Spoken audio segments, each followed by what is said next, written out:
नगराध्यक्षपदाचा उमेदवार म्हणून पप्पू कागदे यांच्याकडे पाहिलं जातं अशी चर्चा देखील आहे राष्ट्रवादीकडून, असं समजतं. नाही, बघा कसं आहे, आम्ही प्रभागाचं जे काही आहे 52 शिवसेना, आम्ही आणि शिवसंग्राम राष्ट्रवादी काँग्रेस पार्टी असं हे मिळून आम्ही सगळ्याच्या विचारानं, आमचे निरीक्षक, जिल्हाध्यक्ष, आमचे शहरातले पदाधिकारी, जबाबदार लोक यांच्या विचारानं हे एकमतानं ज्या त्या ठिकाणी कोण आहे, सामाजिक समतोल तुम्ही राखा,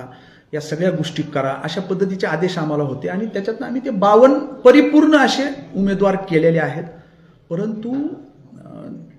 नगराध्यक्षाच्या ज्या काही उमेदवार आहेत ते अनुसूचित जाती जमातीला त्या ठिकाणी सुटले, महिला भगिनीसाठी ते आरक्षित आहे. त्याच्यासाठी आमच्याकडं जे काही इच्छुकांनी हे दिलेत, मुलाखत दिले किंवा त्याही व्यतिरिक्त जे काही आपण म्हणलात पप्पू कागदे साहेब यांचंही नाव हे आहे, तर ह्याचा विषय जो काय आहे,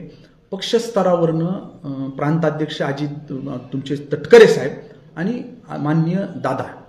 हे दोघं उद्यापर्यंत जे काय आहे आम्हाला सांगितलंय की आम्ही इच्छुकांचे हे, आणि या व्यतिरिक्तही कुणी असेल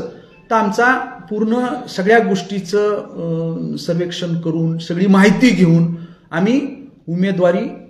कुणाला द्यायची किंवा अधिकृत उमेदवार कोण असणार आहे हे आम्ही तुम्हाला वरतून त्या ठिकाणी कळू. परंतु त्याच्यामध्ये पप्पू कागदे साहेबांचं नाव हे आमच्या माध्यमातून एक शिफारस राज्याकडं, पक्ष नेतृत्वाकडं करण्यात आलेली आहे.